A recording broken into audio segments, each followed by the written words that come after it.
लेकिन आप लोग के साथ हम सर्कल पढ़ रहे हैं आज।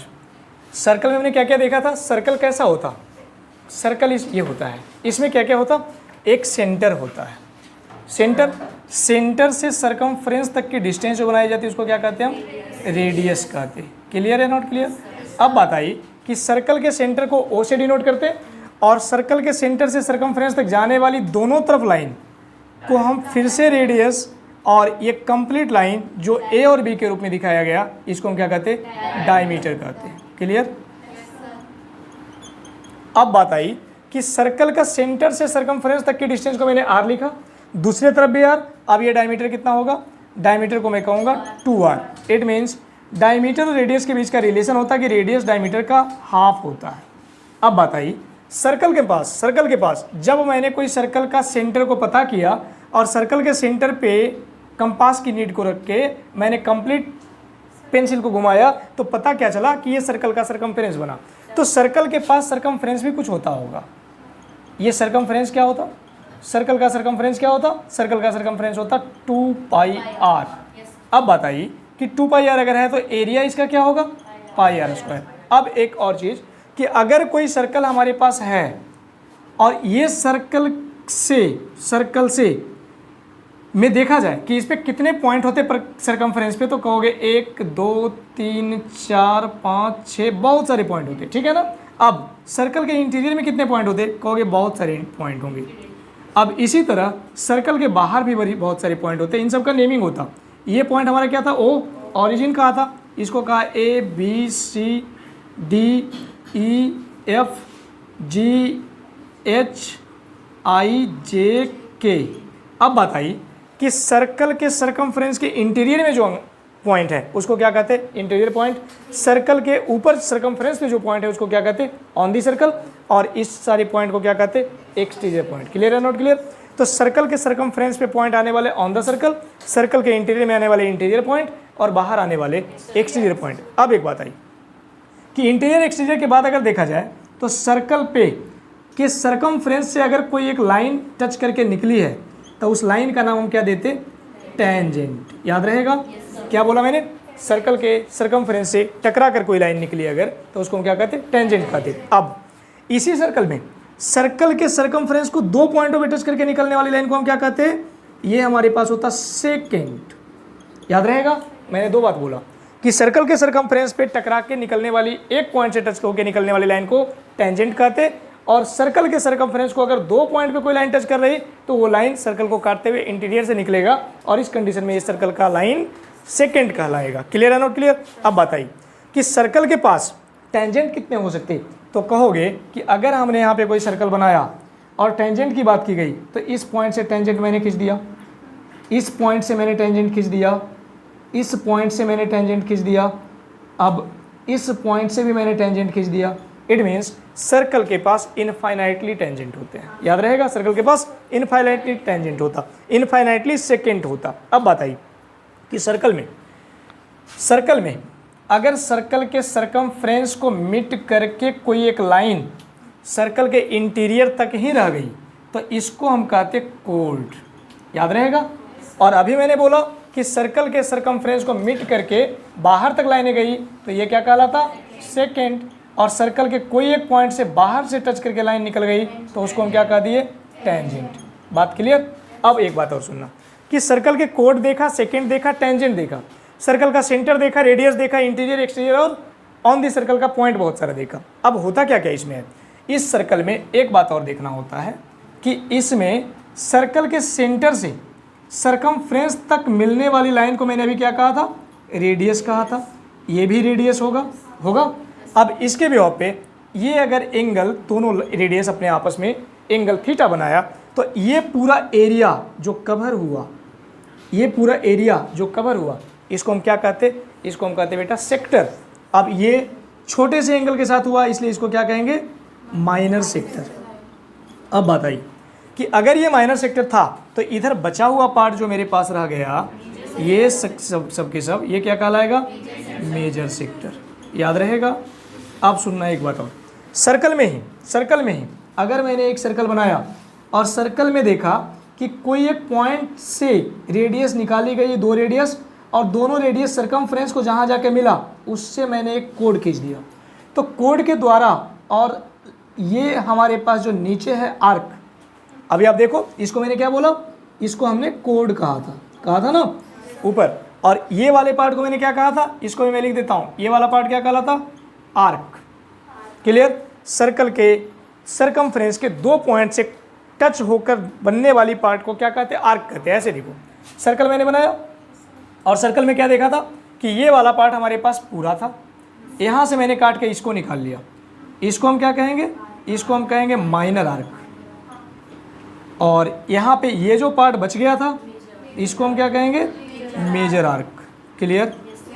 अब ये हुआ मेजर आर्क, ये हुआ माइनर आर्क। यहाँ भी सेम हमारे पास एक कोड था, क्या नाम था इसका, ए बी, और ये हमारे पास क्या था, सेंटर था जिसको मैंने कहा ओ, और नीचे वाली जो लाइन हमारे पास बनी ए बी, इसको मैंने क्या कह दिया, इसको हमने कह दिया था आर्क। अब इसकी डिफिनेशन समझना, कोड और आर्क के द्वारा कवर होने वाले एरिया को हम क्या कहते हैं, सेगमेंट कहते हैं। और ये कौन सा सेगमेंट होगा, minor segment. Clear? Minor segment, इतना लिखो पहले।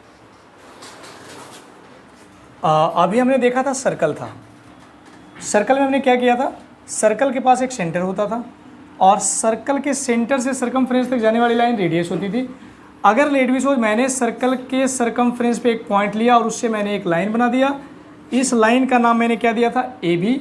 ये पॉइंट हमारे पास पी था, इसका नाम पी क्यों दिया ये समझना थोड़ा सा। इसको मैं पहले कहा क्या था, इसको क्या कहा था मैंने, इसको मैंने कहा था सर्कल के सर्कमफ्रेंस को टच करके निकलने वाली लाइन को मैं क्या कहता था, टेंजेंट।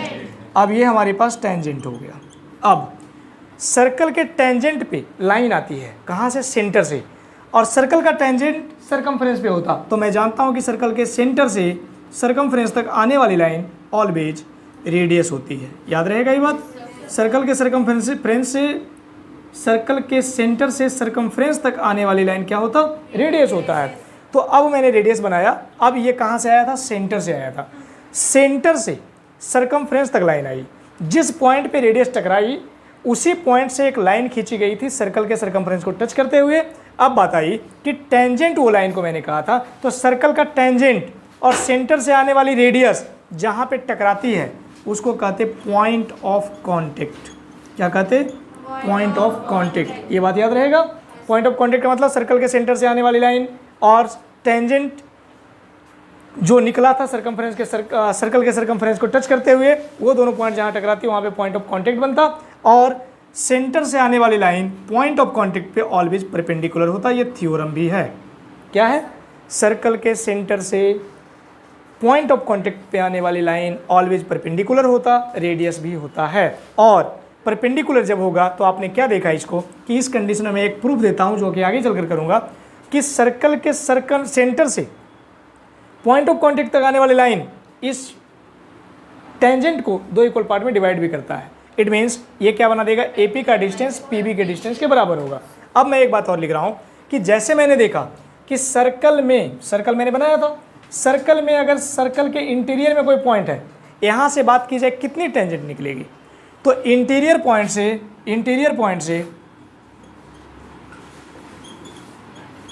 से टेंजेंट निकलता क्या, कहोगे नो टेंजेंट। क्या, अब equal in length if we drawn any external point on a circle, कोई भी सर्कल पे एक्सटर्नल पॉइंट से अगर मैंने टेंजेंट को डाला है तो टेंजेंट आपस में लेंथ में इक्वल होता है। अब देखना एक्सरसाइज हमारे पास है, एक्सरसाइज 10.1 अपने बुक में जल्दी जल्दी निकालोगे, देखोगे जल्दी से। 10.1 एक्सरसाइज के सारे क्वेश्चंस होंगे, 10.1 के सारे क्वेश्चंस होंगे। इसका देखना, पहला question, how many tangents can a circle have, एक सर्कल के पास कितने टेंजेंट हो सकते हैं, इनफाइनाइट। सबका क्लियर? अब सुनना, लिखना नहीं, पहले समझना। अब आगे नीचे लिखा गया फिलिंग द ब्लैंक्स।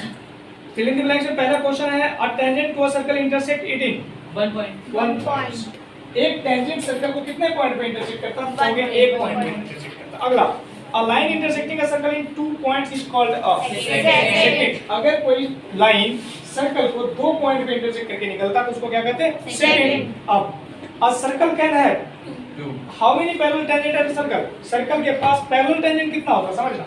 मैंने एक सर्कल बनाया, अगर लेट में सपोज मैंने इस पॉइंट से एक टेंजेंट खींचा, इस पॉइंट से मैंने एक टेंजेंट खींचा और सेम इधर भी मैंने इस पॉइंट से एक टेंजेंट खींचा, तो आप कहोगे ये टेंजेंट का नाम ए बी और इस टेंजेंट का नाम पी क्यू।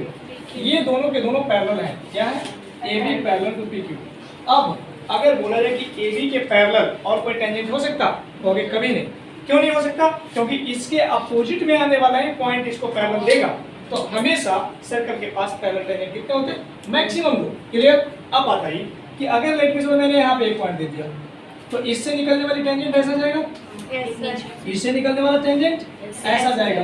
तो अब तो 4 हो गए ना, हो गए नहीं। हमें बोला गया था कि कोई भी सर्कल के पास पैरेलल टेंजेंट कितना होगा, तो क्या ये वाला लाइन इसके पैरेलल है? इसलिए ये हमेशा इसी के पैरेलल होगा, ये हमेशा इसी के पैरेलल होगा। तो कोई भी पैरेलल की बात जब की जाएगी तो सिर्फ 2 पैरेलल टेंजेंट हो सकते हैं। टेंजेंट तो बहुत सारे इनफाइनाइट बनाए जा सकते हैं, तो पैरेलल क्वालिटी। क्लियर नोट किया? अगला नेक्स्ट बोला गया common point of tangent to a circle and the circle is called. Tangent का कॉमन पॉइंट, टेंजेंट का कॉमन पॉइंट और सर्कल का कॉमन पॉइंट। मैंने क्या बोला? सर्कल का कॉमन पॉइंट ये था और टेंजेंट का कॉमन पॉइंट ये था। ये दोनों जहां कहीं मिलते हैं उसको क्या कहते हैं? Point of tangent. क्लियर? अब एक बात नीचे तीसरा क्वेश्चन इसमें बोला गया है, पहले चौथा क्वेश्चन देखो एक बार। चौथा क्वेश्चन बोला गया draw circle and 2 lines parallel to given line. क्या समझा? एक सर्कल बनाइए, ये सर्कल बनाइए और सर्कल बनाने के बाद यहाँ मैं बना रहा हूँ। एक सर्कल मैंने बनाया, सर्कल में बोला गया एक लाइन गिवन है, इसके पैरेलल में आप 2 लाइन और बनाओ, इसके पैरेलल में 2 लाइन और बनाओ। बना दिया हमने। अब बोला गया कि draw circle and 2 line parallel to a given line such that one is tangent and the other a secant to the circle। आप देखो ऐसा कंस्ट्रक्शन करो कि ये पहले लाइन मेरे पास दिया हुआ था जिसका नाम ए बी है, ये लाइन हमने निकाल लिया पी क्यू, ये लाइन मैंने दे दिया एस और आर। आपको बोला गया कि सर्कल में जो गिवन लाइन था ना ये भी, इसके पैरेलल में 2 लाइन और बनाओ। मैंने बनाया पी क्यू और एस आर। एक लाइन उसमें से सेकेंड होनी चाहिए, देखो ये सेकेंड है, और दूसरा लाइन उसमें से है। अब एक बात अगली क्वेश्चन क्वेश्चन थर्ड हमने छोड़ा था। इसे बोला गया tangent P Q at a point P. क्या समझा आपने? इसको मैं यहाँ पे बनाता हूँ, इसको मिटाएं, इतनी बार तो मिटा नहीं पता हो। और tangent P Q at a point P, एक टेंजेंट है कहाँ पे? पी पे। समझना ध्यान से, सर्कल मैंने बनाया, ध्यान लगाओ बेटा। ये पॉइंट हमारे क्या है? पी। इससे एक टेंजेंट निकली है, इससे एक टेंजेंट निकली है। अब बोला गया tangent P Q at a point P. P Q मैंने टेंजेंट बना दिया जो कि पी पॉइंट से निकला है। P of a circle of radius 5 centimetre. इस सर्कल का रेडियस कितना है? 5 सेंटीमीटर। 5 सेंटीमीटर। अब बोला गया meets a line through the centre O. ये सर्कल के सेंटर ओ से मिलता at a point Q so that Q O Q equal to 12 centimetre. अब यहाँ से ओ क्यू जो हमारे पास है ये कितना है बेटा? 12 सेंटीमीटर। क्लियर है? Not clear? अब बोला गया O Q equal to 12 centimetre. अब at a point Q so that O Q 12 centimetre, length P Q is. आपसे पूछा गया कि पी क्यू क्या होगा, पी क्यू कितना होगा। मैं पूछता आपसे कि पी क्यू मेरे पास क्या था? टेंजेंट था, ये हमारे पास क्या था? रेडियस था, और ये हमारे पास क्या था? 12 सेंटीमीटर, जो कि इस राइट एंगल ट्रायंगल का हाइपोटेनस होगा। अब ये राइट एंगल ट्रायंगल क्यों कहा? क्योंकि सर्कल के सेंटर से पॉइंट ऑफ कांटेक्ट पे आने वाली लाइन ऑलवेज परपेंडिकुलर होगी। तो ये हाइपोटेनस मैं यहाँ पे लिखूं ओ क्यू का square equal to O P का स्क्वायर प्लस पी क्यू का स्क्वायर। अब ओ क्यू का स्क्वायर क्या लिखूंगा? 144। ओ पी का स्क्वायर क्या लिखूंगा? 25। और पी क्यू का स्क्वायर मैं लिख देता हूँ एक्स स्क्वायर। कोई दिक्कत? इसको मैंने एक्स कर दिया। अब यहाँ से 144 minus 25 equal to x square की वैल्यू आ गई 119। x की वैल्यू क्या हो जाएगा? √119 सेंटीमीटर। समझे? इट मींस हमने जो टेंजेंट लिखा था वो टेंजेंट अपने आप में कितने डिस्टेंस का होगा? √119। आसान है? पहली एक्सरसाइज बेटा खत्म हो गई, इतना ही था।